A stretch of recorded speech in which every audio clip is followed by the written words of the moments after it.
system. We have the ability to make sure that we do the GIS studies, that we do the technical assistance work. We have a PR and a media operation that I think has produced some of the best media products. We're on top of social networking to be able to get our message out. We have a union that I think is operating at a pretty high level. But there is nothing that we do, in my view, that is more important than the work we do in the political arena. Because I challenge any one of you in this room right now. You just give me a subject related directly to this union, related to your job, related to our nation, related to our tax code. Are we going to have a strong and vibrant military? Are we going to have a tax system that's reasonably fair?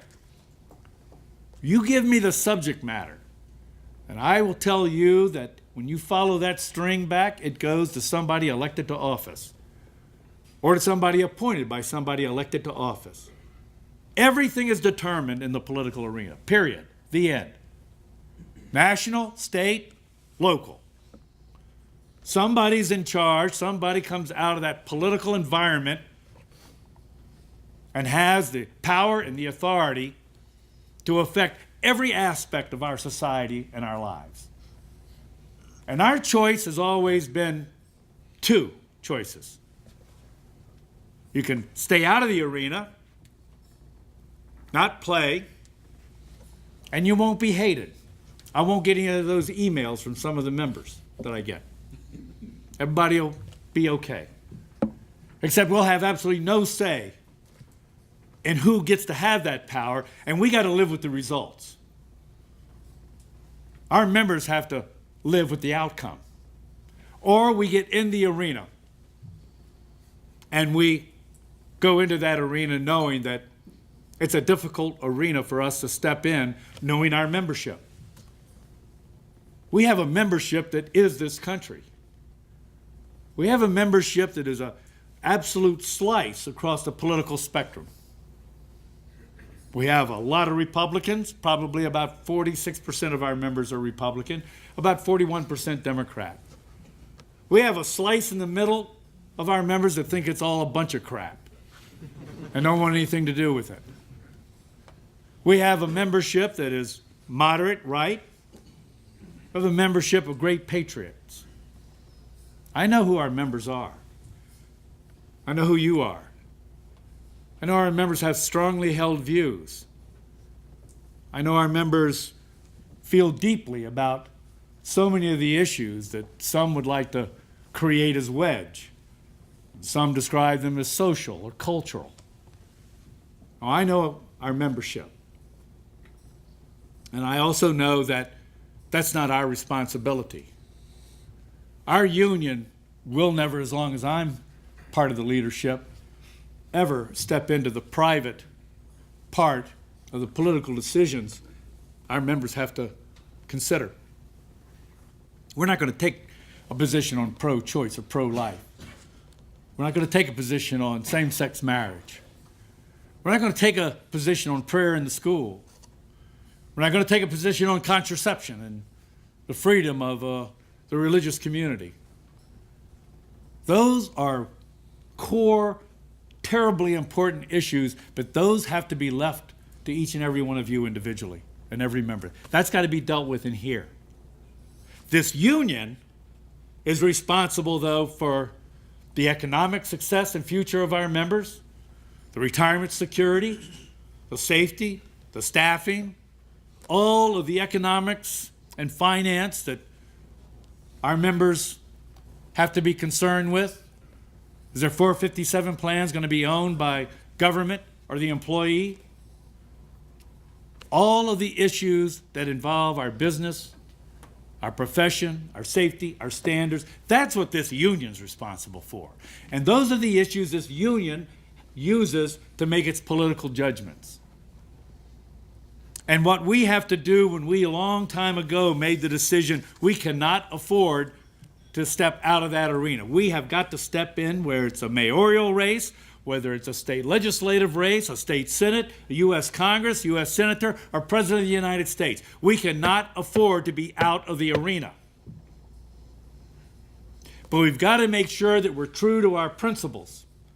we've got to make sure that the decisions that we make in that political arena, oftentimes in contrast to the individual position of some of our members, has got to be consistent. We've got to make sure that it's made on performance. Who's backing our play? Who's carrying our issues?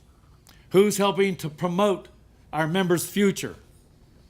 And then making sure that we reward those that do that, whether they are Republican, Independent, Democrat. I don't care what letter they have behind their name. I just care about, are they supporting the members of the IAFF? That's our role. And our job is to make sure that we stay bipartisan. Our members don't believe it. I know that. We work hard to help them understand. I just tell them like I tell you, go to the website. Next time you're online, go to the FEC website. Just go to the Federal Election Commission. We have to report every penny, every quarter. And all you do is go to reports, hits the button, go to IFF, hit the button, and you can look at every report and you will see that our support goes to both sides of the political aisle.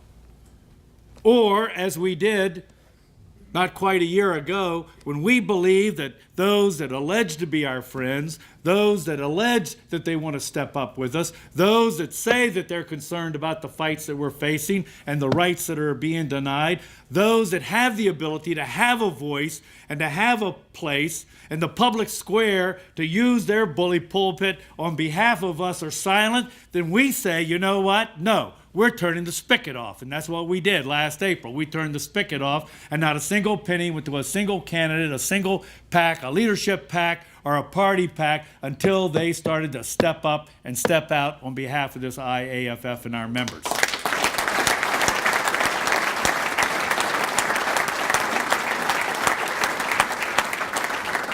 And in December, we began to slowly turn the spigot on. Why? Because this fall, they got it. And we watched them with us in Ohio and New Hampshire and Wisconsin and Florida and on both sides of the political aisle. We've also made it clear it's not going to be business as usual. We're not just going to be letting it flow without performance. We're going to hold everybody accountable. That's also part of our principle. Nonpartisan, you got to perform. It's the issues that the IFF is responsible for, and we hold you accountable. It's a pretty simple set of principles, but we're going to continue to stick by them. And that's where we're going to be entering in as we approach 2012. We're going to be fighting the battles on the defensive front with an executive board that put $1.4 million in a fighting back budget after spending almost $2 million out of reserves in order to make sure that we are on the ground and that we are providing our affiliates every single tool and resource they possibly can use and need in order to fight back against these attacks. And while we are successfully fighting back in this arena, then we're also going to continue to work to move an agenda and to find opportunity to be able to do a presumption law in a state that might finally be ready to provide that kind of benefit. And then we're going to have to work with our membership and do the kind of education that we've done well, but we've got to do better. We've got to be able to sit with our members and help them understand that some of their strongly held views that allow them quite often to be supportive of those from a political community that gives them the sense of being in their corner when it comes to these personal issues, that more times than not, those same individuals understand how to utilize that dynamic. And that at the same time they're embracing them on some of these strongly held views, they are the same individuals that are willing to just literally cut the legs out from under our members' future and the union that represents their interests. That it's those that proclaim to be close to them on some of these socially critical measures that are also willing to simply strip every